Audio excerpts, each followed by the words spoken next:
Should I give you a tour of the second floor? Let's go. Open up. Kaya wag mo It na opens ano like si this. Flash. There's something I want to show you, Mikey. It's up here. First, I need to open the door Keep it low. and close it behind us. Check out this room. Oh, wow. Isn't it cool? Man, it's like living in a mansion. I know. Isn't it a bit much? There's a place to sit and eat. Then you can play in the swimming pool. Fabulous. I've never seen anything like it. I know, right? Wow. Look here, Mikey. We can watch the outside world from the pool. Let's sit back and relax while the security system takes care of the zombies. Look at it go. You're right. Wow, they're dropping like flies. Maybe it will destroy them all for us. I feel safe in Must. here. Well, Mikey, let's take a much-needed breather. Yeah, that sounds nice. It looks like Naman, there's naman na no master end to the sheet. zombies. This house is the Master, master panghi na lang. Mikey, No, sabi ni Mama nung naglaba siya last time. Look at the lasers. zombies in. Sabi niya man nung naglaba siya last time, ako wala ha. Kasi kuilak lang I meron. need to check out the situation. Oh no, it's bad. Pero mas marami siyang pagkakataon ngayon na See master for ano yourself. panghi. The zombies have armed themselves. No. Whoa, they're shooting at us, Mikey. Bakit na may ganun? Back to the first floor. Mikey! We can't stay on the first floor. It's overrun. This is really bad.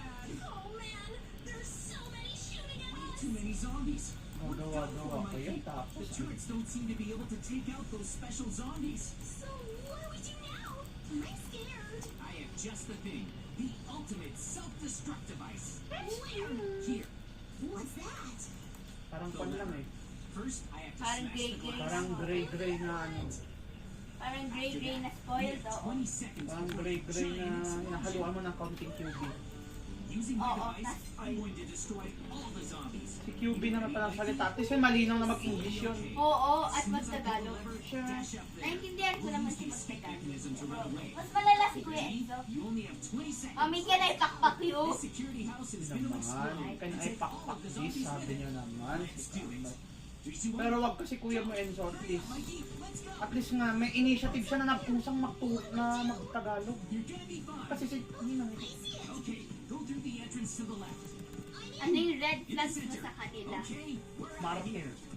Here we go. The electric Papa, he basically used the same cup as Kuya Ilang. Dati, Walang kaartehan yun. hindi alam mo dati. Kasi alam mo, nagka-crash siya ng Radisco tapos hindi niya inuubos. Tapos pinagamit yun ni Papa, ay gusto ko ng gatas na ng Radisco, hindi na Milo. Oh. Ako red flag ko sa kanila. Red flag ko naman kay Papa Pagitidor. Noise was terrifying. Yun din. Hindi kami nag-aaway ng dalawa. No way. Wow. It's gone without a Talang lang. trace. Sumama lang ang hindi. Never pong ano. Right. Some of the zombies still survive. We may not have been able to destroy them all, but they definitely can't climb back up here. So they're trapped. We win. I think you should probably come back, Mikey. Hindi yun parang siding. Alam mo bakit ganun yung Well, ano ni to Mama wrap it ngayon? all up, my security Dahil house is natakot siya. gone without a trace. Na quad. But the zombies are Umansi still ko yung away, hila so I kapag guess we mawalan ng achieved our anak. goal. Today, we both built our Pangalawang own dahilan. anti-zombie security Pinapakalat houses. na nararamdaman If you ng like sana this video, maganda be to. sure to like and subscribe. Na Thanks for watching. See you nabubuli later. lang. Thank you so much. Hindi binibilang. Hindi binibilang. Hindi nasama nga natin. Pero ayaw naman, di ba? If you Pero, enjoyed today's adventure, make sure to like and ang subscribe. the other way around Plus, naman. you can check us out on Twitter, Na Instagram, ganyan and pakiramdam TikTok niya, syempre, whenever hindi you mo want maaaring with the links in manipili. the corner. Kung ano yung nais kong mangyari sa kanya sa lahat ng pagkakataon kasi na wala siyang sapat na kaalaman at kaayusan para maintindihan yung ibig pahiwatig at magturo sa kanya.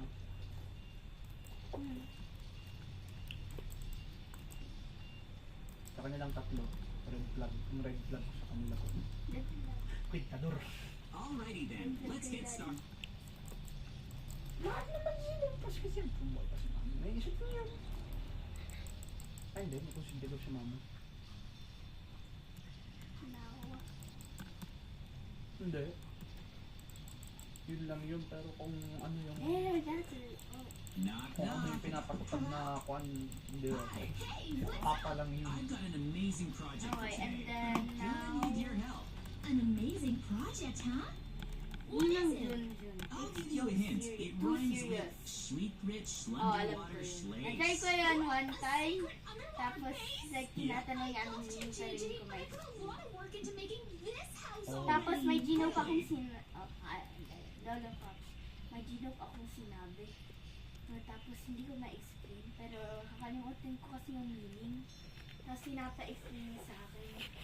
Tapos, di ko alam. Hindi ko yun na sa bahay niyo. Nandiyan po yung lamesa. Hmm. Okay then, we can come back to it when we're done.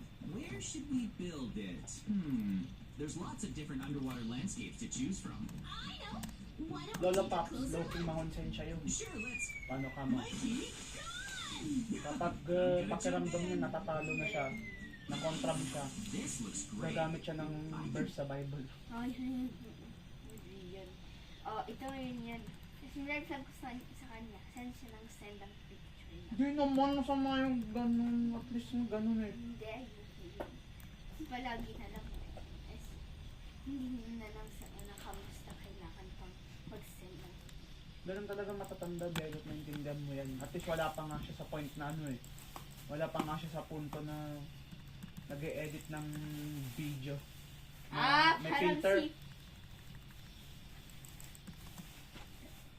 Alam mo, nag-e-edit ng Oo. video yung ang puso at sa umiikot yung picture, ganun. Tapos may flower fern, Oo, ganun. alam ko yun. What that? Too big! Oo, Too big. dalawang baboy. Hindi naman. Ano yung kwan? Ano yung two? Dalawa. Ano yung pig? Baboy. Dalawang baboy. T-U-P-I-G kasi. Man, hindi nga kwan kasi Filipino diction to. Ganon. Yun ang tara. Maarte. Oo. Pasosyal. Mapilit. Ayun. Isa. Hindi na, hindi kasi pwede yung ganyan. Hindi, dapat ganit. You said it na. Buisit ang po, Travis. Tita Lina, lutang M.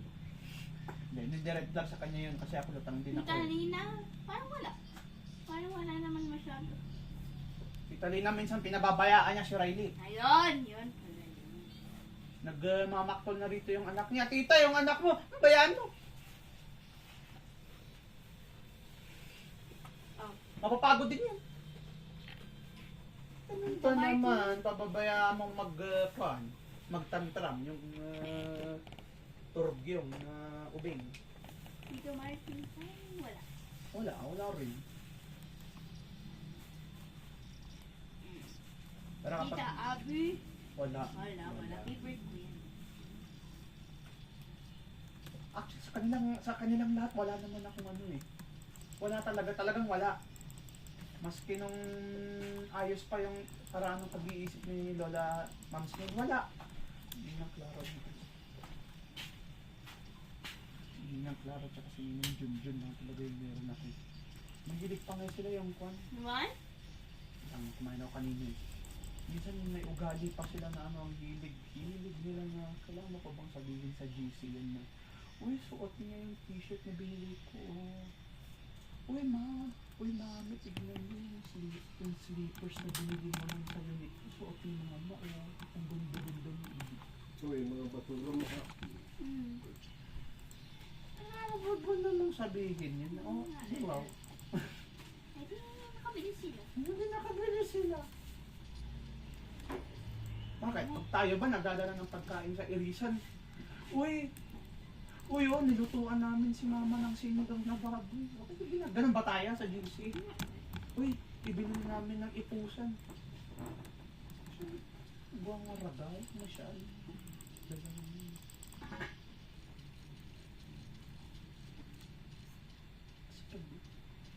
Biniro mo. Sisintirin. Parang gusto naman mo. Ito Nelson. Wala. Hindi. Alam mo, Ayun, May, nanggigigil yun yung ano ko hindi, sa kanya dati. alam mo, May, nung chubby pa ako, nung mga 7 to 8 years old. Ayun. Okay lang yun. At least nga sa'yo, dun lang eh. Pero Ako, nung pumalit ako, wala na. ako mula pagkabata ko hanggang sa ngayon tumanda na ako. Kuya sa ganito mga eh. gigigi. Kasi ko yung milak kasi walang pakialam. Ako lang yung ano, medyo naiinis na dati nun eh. Yung binata na ako, mataba ako, pinipisil-pisil pa rin. Pizza Fritzy, wala. Wala. Namimisil din. Hindi, hindi ako. Magkakapit. Kakampi ko Ayaw yun. ng mandarin mo eh. Oo! Oh, Kasi, baka naman dati may ano na naman. push to start. Pull to start. O, naka-push, di ba? Ba't may dedepros? Yun na. Hindi, pero ba't may dedepros? Push. Naka-defrost daddy kasi. Hindi pula. Ah, yun daddy. Nakapindot yung kwan, yung defrost. Kaya hindi niya marinig kanina, na ano na, nalusaw na yung mga... Tagal na yan eh. Kanina pang umaga, sabi ko ba, nakadito. Kaya hindi niya marinig. Ayun, gumagana pa naman siya. Napuno yung yelo eh. Kaya pala kagabi. May pumindot ng defrost. Papaya ay. Gaya nung nakwento ko nun sa loob ng sasakyan yung kwan, yung The Missile Story. May ganyan ka pala, Goldwyn. Sabi ng Tito Nelson sa akin. May ganyan ka palang kwenta. Ano pa, Tito? Ang sawing palad ng pag-ibig ni Goldwyn. Kanya ka, bumanat ka na naman ng malalim na Tagalog mo eh. Hindi, pero seryoso, may ganyan ka palang kwento. Buti na share mo. Kasi kung hindi, ang akala ko nung bakla ka na eh. Sabi niya sa akin, ano namang ganyan dun kay Goldwyn, sabi ni Tita Fritzy. Tapos sabi ko nun, No, si kay magana kay Tita Fritzy. kaya sabi ko kay Tito Nelson, alam nyo rin Tito, sa totoo lang din, hindi nyo nakilala at napangasawa si Tita Fritzy, yun din ang akala ko, mas malala pa. Sabi ko, ganun. Oh, dear! Oh, ano? Nasapul ka, no? Baba ka na, Goldwyn. Buntis si Tita ko nun. Si Kay Ali. Tita Fritzy nun kay Ali, nakapambahay. Meron pa yung kwan, sinamahan ko siya ng ilang beses sa public toilet. Ilang hinto kami nun sa public toilet. Papunta kami ng John Hill nun. Kirisa ng John Hill. Kasama ba? Nauna ka na sa John Hill nun. Kami kasi nahuli kami nun sa Ilisan, tapos tumulong pa ako nun. Nakapambahay na, sinamahan ko sa may public toilet sa may Rizal Park. Tinitignan kaming dalawa. Kasi siya nakapambahay. Wala tayong nakapambahay. Nakapajamas kasi siya. Tapos ako yung Ano parang ganito? Oo, nakaganyan siya. Tapos alam mo yung suot ko. Yung ding putingay na ano, pajamas ko rin. Nakapambahay, literal. Titignan kami ng tao. Okay. Kambal, wala. Wala talaga. Kakampi ko number 1 yung si Tito Tupi. Ano? Wala. Ngayon ko na lang din kasi siya nararamdaman yung presensya niya na auntie ko. Kasi nung dalaga yan, Tama na. nung dalaga yan si Tita Ting White, madalas wala yan sa sa irisan nun. Nakay. Kasi Nakay bukod sa Pascual. bukod na nandoon kay Megamine, nabarkada nga kasi nabarkada nga ng matindi ang si Tita Ting.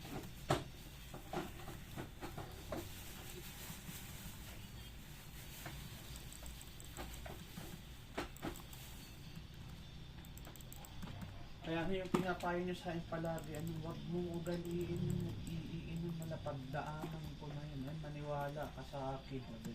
Hindi ko naman inuugali nag-iinom eh. Ako naman ayaw ko lang kasi magpa-pool.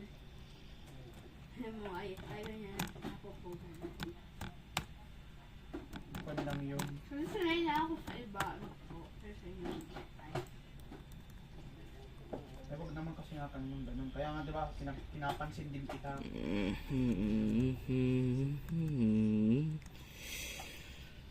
Huwag mo nang gayahin si Ate Joy. Alam mo na maging ganon. Huwag mo nang kayahin si Kuya JD. Basto. Ha? Hmm. Bakit? Bakit? Diba kilala mo naman si Kuya JD na anak ni Tita Jane? Hindi. Bakit kung parang last time, alam, maalala ko yun. Doon sila sila baba nakatira. Tapos, nagpa sila dito.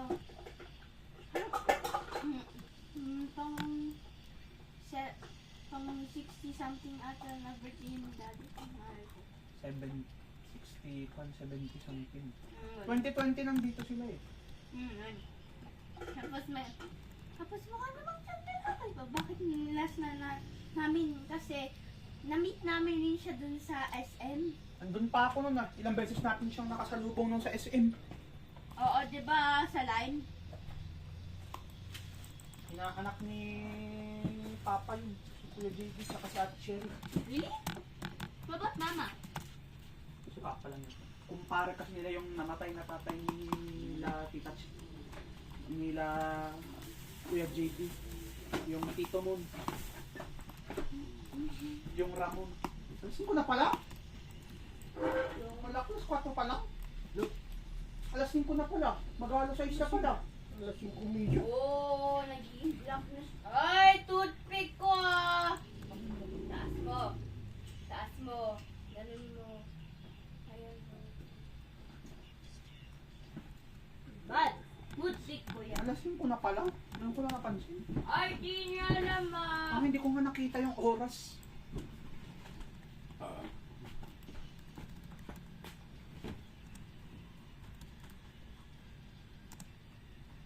Bastos yung natipon ng anak. Walang utang na loob.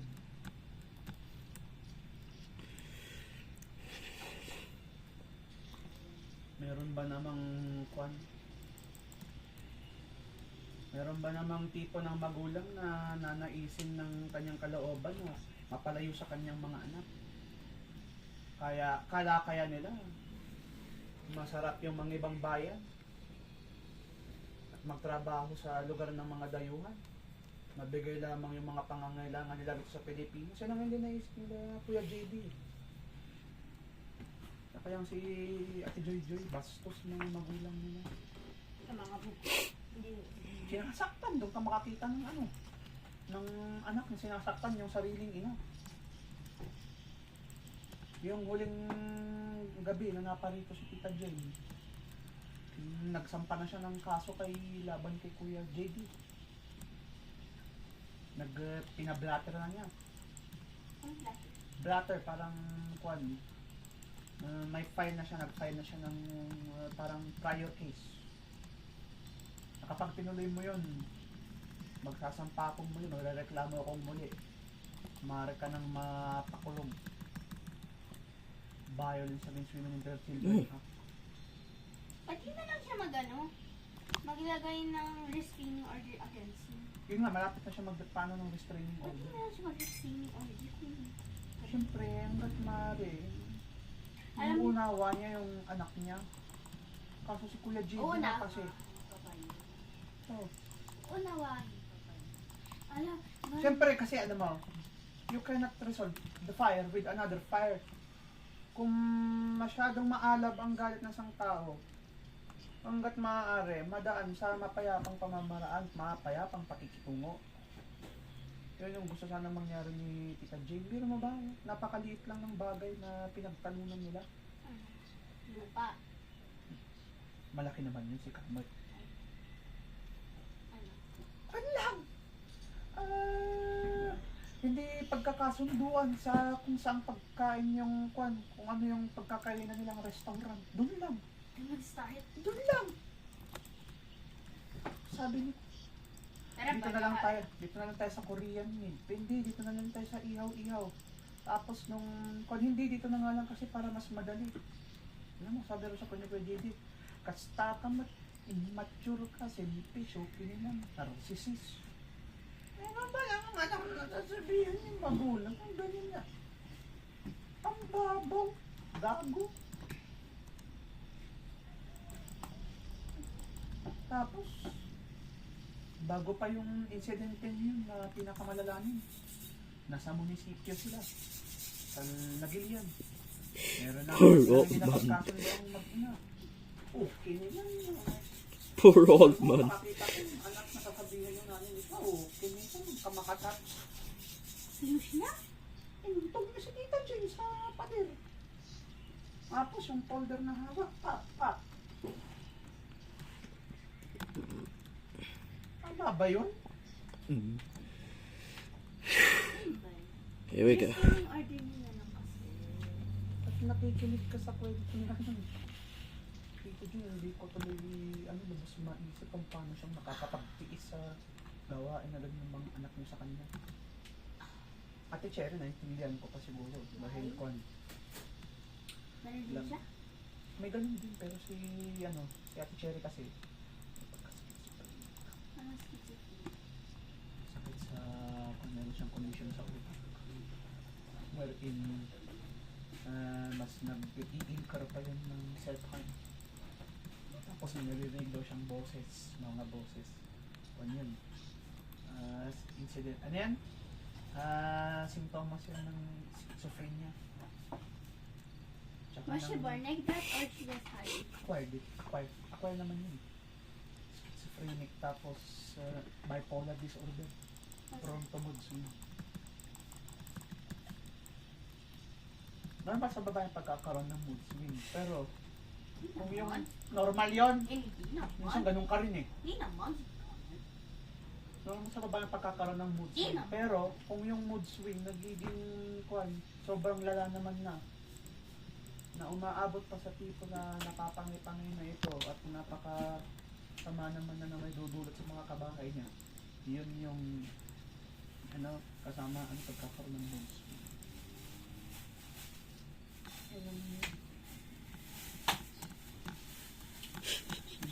Mga walang utang na loob.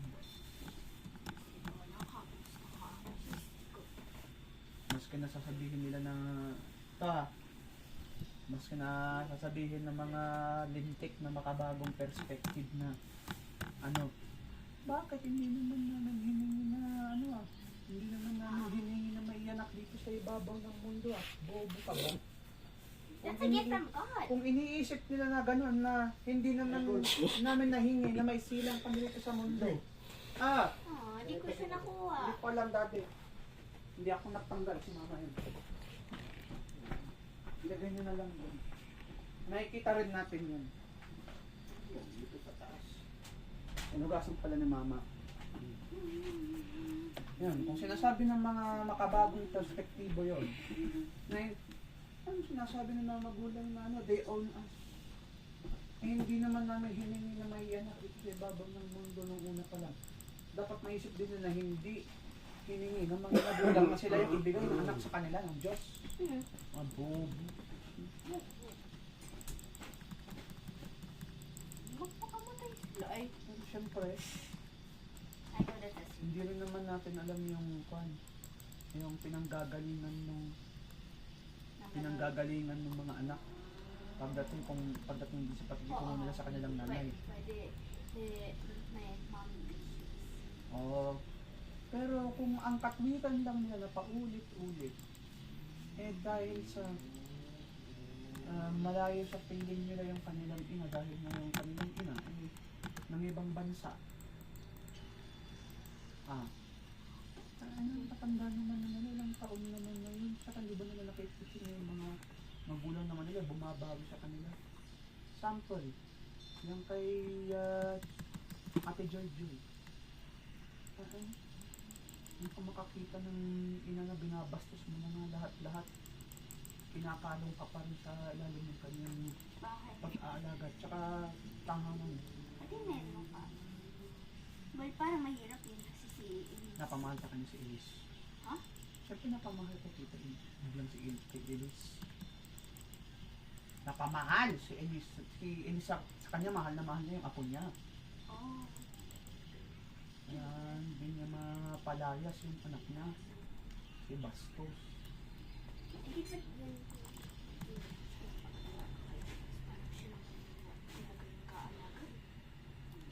Kung hindi ko alam lang na lola niya si Tita Elvia, feeling ko nanay niya.